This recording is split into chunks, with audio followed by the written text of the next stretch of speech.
Okay, we are on chapter 37 of Zero Day.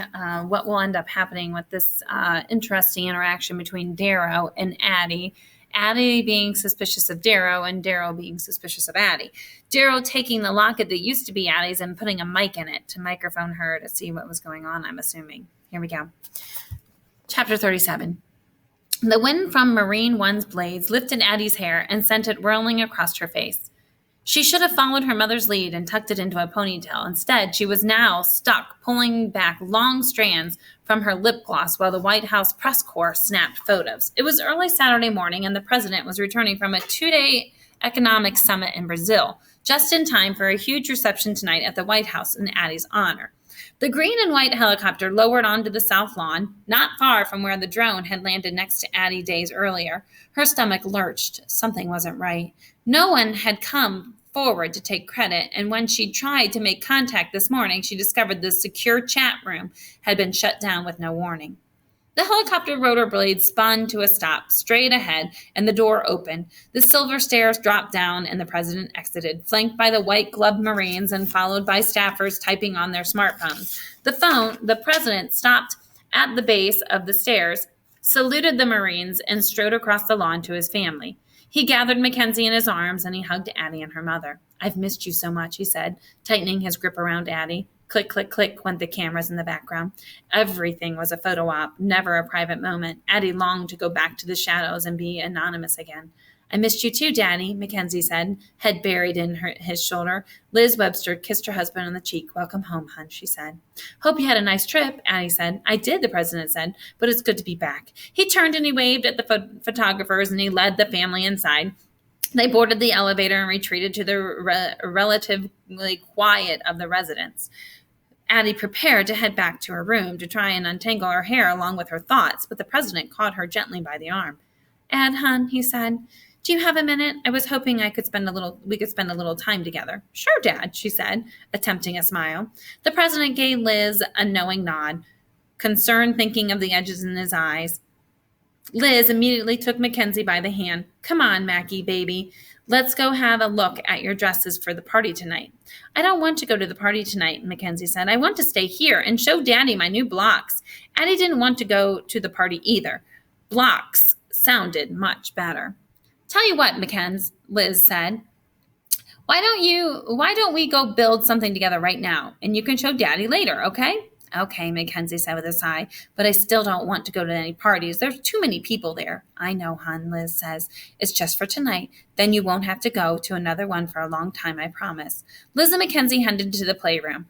"Have you had a breakfast yet?" the president asked. Just some coffee," Addie answered. "I figure," the president said. "Me too. Let's go to the kitchen. I'll whip us up something to eat." "You don't have to do that," Addie said. "No," the president said. "I want to. I'm hungry. And they never let me cook around here. Crazy, right? I've literally got my finger on a nuclear button, but apparently I can't be trusted not to burn down the White House. Come on. It's back to the old days." "Ha," Addie said. "Lead the way." She followed him into the kitchen where he hung his jacket on the chair before taking out containers of flour, milk, chocolate chips, and butter and dumping everything into the mixing bowl.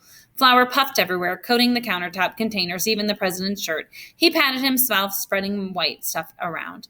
"Are you sure they don't just let you cook because you're a mess? Not because you're afraid you'll start a fire?" Addie said with a small laugh. "You know," the president said, "I think you might be right, although I haven't started cooking yet." He pulled out a skillet and set it on the burner, cranked up the gas. Addie watched the blue flames licking the bottom of the pan as the president poured it in the batter. While it cooked, he put 2 plates from the cabinet and he set them on the kitchen table with forks, knives on either side. "Have a seat, Peanut," he said. "Do you want some help?" Addie asked. "No, I've got it. Go on, sit down." Addie pulled out a chair and she sat in front of a place setting. A moment later, the president shuffled over, holding the steaming skillet. With a flick of the spatula, he slid a pancake onto Addie's plate, then went onto his own. "Well," he said, smiling, "what do you think? Do you still think I have the magic touch?" Addie looked down at her plate. A chocolate chip pancake shaped like a bear sat in the center. To her surprise, she choked up a little, a rush of memories overwhelming her all at once. Addie kneeling on the bar stool in their Clifton kitchen, pouring in the chocolate chips while her dad mixed the batter, decorating her bear with little pats of butter and a syrup shirt. "It's great," she said. "Just how you like it?"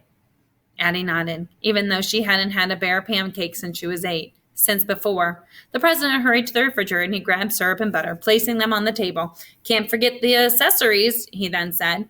Addie smiled sadly. He was trying so hard. Why couldn't she at least pretend to be happy? The president sat in the chair next to her and he dug into his pancakes. Not too bad, he said, and I didn't burn down the kitchen. No, you didn't, Addie said as she ate. This was really sweet. Thanks, Dad. She finished her pancakes, wiped away the syrup from the edge of her mouth, and began to stand. The president placed his hand on hers.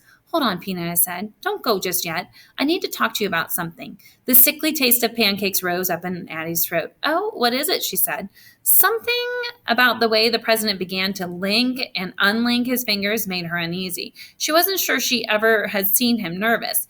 Even that night at the Richmond Hilton 10 years ago, when the family had waited for the results of the election in the hotel's ballroom. There's something you need to know. I got a call today from the director of the FBI.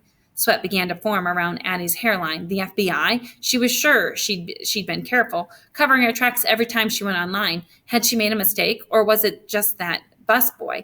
Addie knew something was off. She took a few shallow breaths, ready to fake a panic attack if she needed to. Oh, she said. Yes, I'm not sure how to put this, the president said, so I'm going to come right out and say it. Addie blinked several times. Okay. The president put his hand on her knee. They've found the people who held you captive. David and Helene. What? The room began to spin. Addie's lungs momentarily forgot how to breathe. She put her hands on her knees and she gasped for air. I don't understand. I know, honey, the president said. This is all just going down so quickly. I only got the call half an hour ago. I've barely had time to process it myself, but I just wanted to make sure you heard it from me first before it blows up on all of the news. All over the news? Addie repeated back. Yes, the FBI is preparing to move in.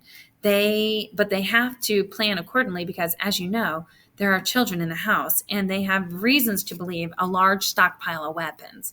The children are in the house, Addie said, voice quivering. Yes, the president said. But don't worry, honey. The FBI is taking very careful precautions. They will not make a move unless it's safe. But how can they be sure they have the right people, Addie said. The sketches you provided the Secret Service are very close match, as the president has said. Of course, I'm sure they will need you to make a positive identification, but they have other evidence. Like what? The president nodded. Email conversations between some of the remaining members of the Judgment Day. From what I understand, the FBI and Secret Services are still very much in fact-gathering mode. But the real kicker is, it turns out Helene Brown has a brother. Half-brother, actually. Guy by the name of Dawson Cooper, who just so happens to work at the governor's mansion as a groundskeeper at the time of your abduction. Whoa, Addie felt lightheaded. She tried to fit the pieces together in her mind, but it was like they all came from different puzzles, locking together and forming a picture that made no sense. The president exhaled. Can't believe that slipped by us 8 years ago. Every employee was grilled several times over, but no connection was ever made. Helene and Dawson had different mothers, different last names, and didn't grow up together. It wasn't even apparent that they even knew each other at the time. Addie sucked in a breath. I can't believe it, she said. She rubbed her head and she whispered, I think I need to lay down for a little bit, if that's okay. Of course it is. I completely understand, the president then said. He helped Addie to her feet. This is all an awful lot to take in. I know. I'll walk you to your room. No, it's okay. You can stay here. I just got back. I'm sure you have work to do. The president hesitated. Okay, he said. In the meantime, please keep this discussion between us. The investigation is ongoing. Of course, I understand, Addie said. Thank you for confiding in me. You deserve to know. It's thanks to you that they even found them. I will keep you updated as soon as I know anything, he said. Thanks, Dad. You're welcome, Addie. We will get through this together. I love you more than anything. I love you too, she said. Addie hurried to her room at the end of the hall, and on the way passed her mother and Mackenzie sorting blocks in the playroom. Miss Mackenzie counted as she stacked. Liz's eyes darted in Addie's direction and she began to speak, but Addie kept staggering forward, afraid her feet would forget how to move again if she stopped. She stumbled into her room, barely breathing, and she slammed the door shut.